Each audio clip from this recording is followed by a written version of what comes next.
ये बात तो सबको पता होगा कि Nepal cricket team world cup qualify हो गया, जीत गया, सेलिब्रेशन भी किया।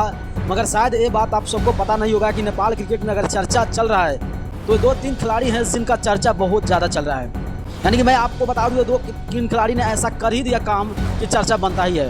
यानी कि दोस्तों, सबसे पहला नाम आता है उस खिलाड़ी ने जिन्होंने मेडिसिस्टिक करते हुए देखा, यानी कि योगा करते हुए देखा सबको, यानी कि सोमपाल कामी भाई। सेलिब्रेशन हमने लाखों तरीके से देखा है, हज़ारों तरीके से देखा है कि सेलिब्रेशन कोई फुई फई कोई कुछ भी करके दिखाता है, मगर जो सेलिब्रेशन सोमपाल कामी ने किया भाई, एक अच्छा प्रतीक है। यानी कि शांत स्वभाव से लेकर शांतिपूर्वक कैसे सेलिब्रेशन किया जाता है वो सोमपाल कामी ने बताया। और उसके बाद सब ने, यानी कि कप्तान की बात करें, यानी कि उप कप्तान दीपेंद्र सिंह ऐरी का थ्रो कर बात करें भाई, चर्चा तो पूरा चल रहा है। और इतना चर्चा चल रहा है कि शायद हम लोगों ने सोचा भी नहीं होगा कि वर्ल्ड कप क्वालिफाई में इतना बड़े बड़े रिकॉर्ड बना सकते हैं। यानी कि देखो, दीपेंद्र सिंह ऐरी का चर्चा चल रहा है, गुलशन झा भी एक परफेक्ट ऑलराउंडर निकले हैं भाई, परफेक्ट ऑलराउंडर के रूप में आए हैं गुलशन झा। और इतना ही नहीं, यानी कि नेपाल क्रिकेट टीम अब दिख रहा है कि हाँ यार, किसी से भी आप उसको मैच करा दो, हार तो मानने वाला नहीं है नेपाल क्रिकेट टीम, क्योंकि सबका यही अब सपना है कि इंडिया और नेपाल में मैच हो, अच्छा प्रदर्शन करे, हो सके तो इंडिया से जीत भी सकता है। तो आप लोगों को क्या राय है, अपना राय जरूर कमेंट कीजिए